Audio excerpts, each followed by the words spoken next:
video, I'm going to share with you 5 ways I am being happier. And this video is inspired by the summer that I've had and all the work that I've been doing to just prioritize feeling good, being happy, which for me has proven to take effort because my mind naturally wants to go to worry, to fix it, to figure it out, to feeling unhappy, all of that. So actually feeling happy and feeling good, weirdly enough, has taken work for me, and it's has to be something that I've had to really prioritize. So in this video, I'm going to share with you 5 ways I'm choosing to be happier. The first way is keeping the promises I make to myself. I used to be notorious for not keeping the promises I made to myself. And for the longest time, the promise that I would make to myself every single day is to get up earlier. And I'm not a morning person, so getting up earlier was always challenging for me. But this past summer, starting in May, I really intentionally prioritized keeping this promise, which was getting up earlier. So getting up between 6:30 and 7:15 every single morning and getting in a workout. If that was walking, running, going to the gym, doing a group exercise class, but moving my body was the one promise that I decided to keep. And it has greatly helped me to have a more more intentional way to begin my morning, but also help me to feel more energized and empowered and know that no matter what doesn't go right that day, no matter what I didn't do that day, I already did something for myself. And that's what keeping promises to myself signifies. It's my way of having my own back and supporting myself and becoming the version of myself that I want to be and feeling happier, empowered, and more free. So one promise that I love keeping to myself, rain or shine, no matter what, is just a journaling practice in the morning. Something very small, takes me 5 minutes to do, where I just write down some intentions I have, my affirmations, and the person I'm growing into, the traits I want to embody, how I'm going to feel, what I will do today to embody her. And that's one promise, no matter what, I keep to myself.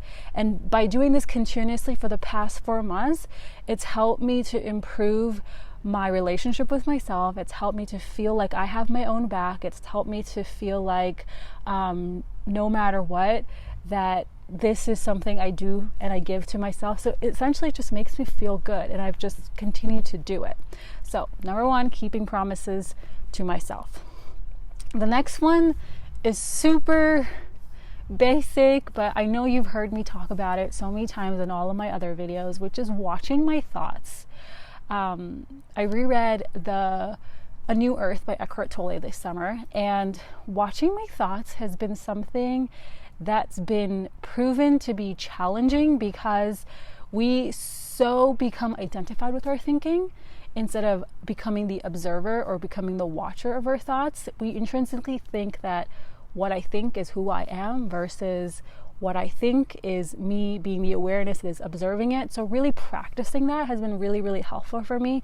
And the way that I know I'm getting too caught up in my thoughts is because I'm overanalyzing, overthinking, overwhelmed, and just kind of spinning in my head. And it feels very frantic and chaotic for me when I'm really up in the head center of my being. So watching my thoughts, and for me what that really looks like is having a solid meditation practice. And the way that I've been doing this is sitting down to meditate, but the way I've been doing it is I listen to something in the background. So air conditioning humming, or a fan, or some sort of background noise that I place my attention on. And that allows me to focus my mind on something and just be completely present in the here and now. And then what happens naturally is the mind starts to go to things like to-do list, this thought happens, all of this. But then the background noise is something that you can come back to. And that's something that's been really helpful in helping me watch my thoughts. Because it helps me realize, the moment I have any kind of stillness, my mind immediately wants to go to 50,000 other things it wants to think about. And it's getting really sunny and you probably can't see me. We're going to keep going. So watching my thoughts, again, it's a practice. And literally seeing your thoughts like this dog bone. This is a thought. This is me. I'm watching this thought. And it's this practice of relating to your thoughts in a very external, separated way, rather than this is a thought, this is who I am. And meditation allows to help create that separation. So watching my thoughts is one way that I'm being happier, because the quality of my thoughts affects the quality of my mood. And this is an analogy I use in a talk that I gave earlier this month, which is your bad day is just not a bad day. That bad day is caused by the thoughts you're thinking. So your thoughts are creating the bad day you're having, not the bad day creating the thoughts you're having. And so keeping that in mind has been really helpful. Is when I watch my thoughts, I can become really aware of what am I thinking, because what I'm thinking always creates some kind of emotional experience for me, which then creates the kind of external experience I have of my life as I move through my day. So watching my thoughts has been helping me be more happier. The third thing is sweating. I'm sweating right now because it's so hot, but I'm so grateful it's so hot, because in a few months it's not going to be this hot. Sweating. And that literally means getting my heart rate up. And something I took on this summer is running. So I ran 3 times a week for about 2 to 4 miles every day to just get my heart rate up, challenge myself. I live at 5,000 feet altitude. So it was just a great way to get in shape, to push myself and sweat. And I feel so satisfied after a run. The feeling of finishing a run makes me feel so satisfied, and that naturally makes me feel so much happier and just truly, truly satisfied at the miracle of my body and what it can do, and that's just moving. The fourth thing is being in nature. Yes, honestly, this is one of my favorite places in the whole entire world to be. If someone were to ask me, you want to live in a city or you want to live in the country, I would pick the country. Hands down. I much rather be outside where my feet can touch the earth. I can smell flowers. I can find, serenity in the shade of a tree and just feel so grounded. This makes me feel so happy, so joyful. One of the things I've been enjoying so much doing this summer is going to the park, taking a book, taking a blanket, laying in the sunshine, reading, and just sunbathing and looking up at the sky, at the wonder of just the clouds, the blueness, the beauty of the earth, and just looking up. We often don't look up. So just when I look up, it just puts perspective into where I am, what I'm doing. It just brings me in the state of awe. And so being in nature is just a great reminder for me that everything in life is transient, nothing is permanent, and nature is a great symbolism for that everything is always working out. Like these trees and these plants have to put no effort into figuring out how they're going to grow their bell peppers or tomatoes. It's just all happening, that we're all taken care of. And nature is just a great reminder that everything's always working out. Everything is designed to work out, and there's nothing that we need to do to make things happen. So that's one of the best lessons I pull out from being in nature, just to help me ground that knowing of I just got to let things happen and stop trying to figure it out or make things happen, because that creates resistance, and that creates me getting in the way of the beautiful design of things always working out. And the last thing is detaching from outcome. And this is something I am practicing for the entire month of September. I am part of this mastermind group. And for the month of September, our September challenge is literally take a vacation from needing to make something happen, needing to problem solve, needing to figure something out, needing to change something, needing to manifest something, and just purely having fun, being satisfied, enjoying ourselves, feeling good. And going back to that earlier point about being in nature is that everything is designed to work.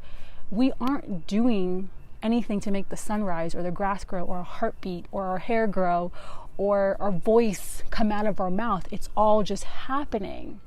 So just like that, I was like, everything that you ever want in life is designed to happen, is designed to be yours if you'll just chill the fuck out and not be so attached to it needing to happen, attached to the outcome. Because I know when I'm attached to a specific outcome or needing something to happen, that creates so much unhappiness and desperation and just feeling not good. And if I can just let go and just be like, whatever, I'm just going to fully enjoy my life this day, love where I am, completely just be immersed and saturated in the experience I am in right now, what I'm doing, and just stop trying to make things happen. Oftentimes, what I have done in the past is I've made videos like this because I wanted an outcome. The outcome I wanted was my business to grow, more people to come into my work, more people to work with me, more people to sign up for coaching. And because I was so attached to the outcome, I was squeezing the daylights out of it and it wasn't happening.